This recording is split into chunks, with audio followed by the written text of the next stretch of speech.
अगर खिलाफ है तो होने दो, जान थोड़ी है, ये सब धुआं है, कोई आसमान थोड़ी है। लगेगी आग तो आएंगे घर कई जद में, यहाँ पर सिर्फ हमारा मकान थोड़ी है। आज साहिबे मसनद हैं, कल नहीं होंगे किराएदार हैं, जाती मकान थोड़ी है। सभी का खून है शामिल यहाँ की मिट्टी में, सभी का खून है शामिल यहाँ की मिट्टी में, किसी के बाप का हिंदुस्तान थोड़ी है। मेरे अजीज दोस्तों और बुजुर्गों, आप जानते हैं कि हमने कई सरकारें बनाई और सरकार बनाई तो हमें कुछ नहीं मिला, सिर्फ और हमें पिछाड़ा गया और निरंतर पिछड़ते जा रहे हैं। मेरे अजीज दोस्तों और बुजुर्गों, ये सब अब नहीं चलेगा। अब हिस्सेदारी की बात होगी, अब बराबरी की बात होगी। बहुत बिचाली दरी अब हमने, अब सरकार नहीं बनाएंगे, अब वोट लेके दिखाएंगे और अपने नुमाइंदे को कामयाब करेंगे। पुरवा से हम अपने बजरंगी गौतम भैया को इंशाअल्लाह पुरवा का विधायक बनाकर और उत्तर प्रदेश की एक भारी आवाज़ बनाना है और अपने नुमाइंदे को कामयाब कराना है। मेरे अजीज़ दोस्तों और बुजुर्गों, हमने समाजवादी की सरकार बनाई तो हमने ये देख लिया कि हमें मुजफ्फरनगर का दंगा मिला, हमें झूठे वादे दिए गए, हमें 18% आरक्षण की लालच दे के सरकार बनाई गई, लेकिन कोई भी हमारे दलित भाई को आरक्षण नहीं मिला, ना मुस्लिम्स को मिला। ये कब तक होता रहेगा? पिछड़े क्या पिछड़ते रहेंगे? हम इतने बेवकूफ नहीं हैं। हम डॉक्टर भीमराव अम्बेडकर के मानने वाले हैं, हम मौलाना हजरत मोहानी के मानने वाले हैं, हम ऐसे पीछे आड़े हटने नहीं हैं। मेरे अजीज दोस्तों और बुजुर्गों, ये अब टाइम बड़ा खराब हो चुका है। अगर हम लोगों ने 2022 में अगर अपनी सरकार नहीं बनाई तो हम कभी नहीं बना पाएंगे। ये जो अहम मौका आ रहा है, इस मौके में हमें दिखाना है कि हम किसी से कमज़ोर नहीं हैं, हम बराबरी से लड़ने वाले हैं और अपना हक अगर मिलेगा नहीं तो हम छीन लेंगे इंशाअल्लाह। मैं मोहम्मद मिसबाह साहब को दावत देता हूं कि वो आकर अपने अल्फाज से आपको रूबरू कराएं। मोहम्मद मिसबाह साहब। सभी साथियों को जय भीम, जय भीम। आज मैं पुरवा विधानसभा में आया हूं तो आप लोगों से वोट की विनती भी करने आया हूं और अपनी सियासी क़यादत को मजबूत करने के लिए आया हूं। मेरे अजीज़ दोस्तों और बुजुर्गों, अगर खिलाफ है तो होने दो, जान थोड़ी है, ये सब धुआं है, कोई आसमान थोड़ी है।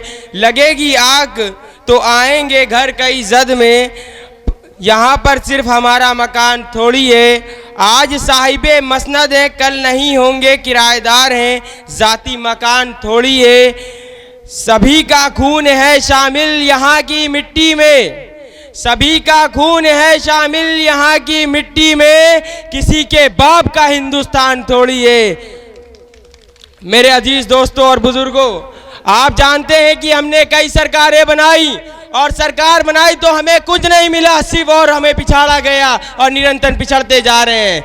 मेरे अजीज दोस्तों और बुजुर्गों, ये सब अब नहीं चलेगा। अब हिस्सेदारी की बात होगी, अब बराबरी की बात होगी। बहुत बिचाली दरी अब हमने, अब सरकार नहीं बनाएंगे, अब वोट लेके दिखाएंगे और अपने नुमाइंदे को कामयाब करेंगे। पुरवा से हम अपने बजरंगी गौतम भैया को इंशाअल्लाह पुरवा का विधायक बनाकर और उत्तर प्रदेश की एक भारी आवाज़ बनाना है और अपने नुमाइंदे को कामयाब कराना है। मेरे अजीज़ दोस्तों और बुजुर्गों, हमने समाजवादी की सरकार बनाई तो हमने ये देख लिया कि हमें मुजफ्फरनगर का दंगा मिला, हमें झूठे वादे दिए गए, हमें 18% आरक्षण की लालच दे के सरकार बनाई गई, लेकिन कोई भी हमारे दलित भाई को आरक्षण नहीं मिला, ना मुस्लिम्स को मिला। ये कब तक होता रहेगा? पिछड़े क्या पिछड़ते रहेंगे?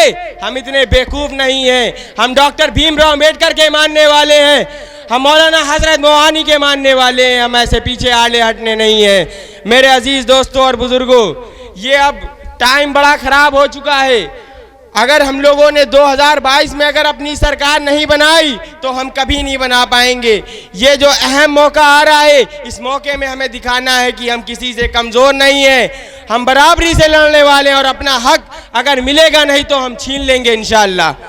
मेरे दोस्तों, आप देख रहे हैं कि निरंतर हम लोग पीछे हो रहे हैं। हमारा चाहे कोई भी एग्ज़ाम हो, हमारे जो भी भाई बहन हैं अभी टेट परीक्षा की तैयारी कर रहे थे और वो पेपर लीक हो जाता है। इसी तरीके से यूपी टेट का पेपर लीक हुआ, यूपी सेट का पेपर लीक हुआ। ये कितने लीक होते जाएंगे, समझ लीजिए ये सरकार बड़ी वीक है, ये किसी की नहीं सुन सकती, एक परीक्षा नहीं संभाली जा सकती और बच्चों का भविष्य भी नहीं संभाला जा सकता।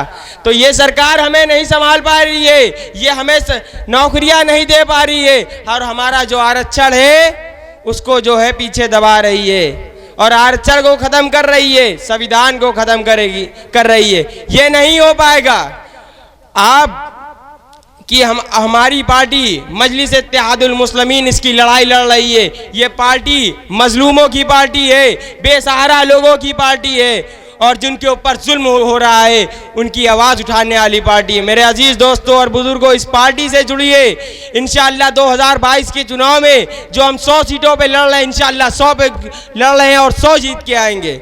मेरे अजीज दोस्तों और बुजुर्गों, आपने देखा होगा कि तमाम लोग परेशान हैं, सरकार परेशानियां नहीं सुन रही है, सिर्फ उनको बर्बाद करने में लगी है कि कैसे इनको दबाया जाए और प्राइवेटाइजेशन को बढ़ाया जा रहा है। जो सरकारी नौकरियां थी उन नौकरियों को देने की बजाय आप दूसरी कंपनियों को दे रहे हैं, जिससे रोज़गार ख़त्म हो रहा है। तो ये कब तक चलेगा? हमारा भारत देश को सशक्त देश बनाना है, वो ऐसे नहीं होगा। हमारे युवाओं को रोज़गार मिलना चाहिए, तभी हमारा भारत देश सशक्त देश बनेगा। और मैं आपको अब की बार कहना चाहूँगा, ये खामोश मिजाजी जीने नहीं देगी, ये खामोश मिजाजी जीने नहीं देगी। इस दौर में जीना है तो कोहराम मचा दो। मेरे दोस्तों, अब की बार सबकी ऐसी की तैसी, अब की बार ओवैसी, और बहकावे में नहीं आएंगे, अवैसी को जिताएंगे और बजरंगी गौतम भैया को इंशाअल्लाह पूर्वा विधायक बनाएंगे। बहुत बहुत धन्यवाद आप सभी लोगों का।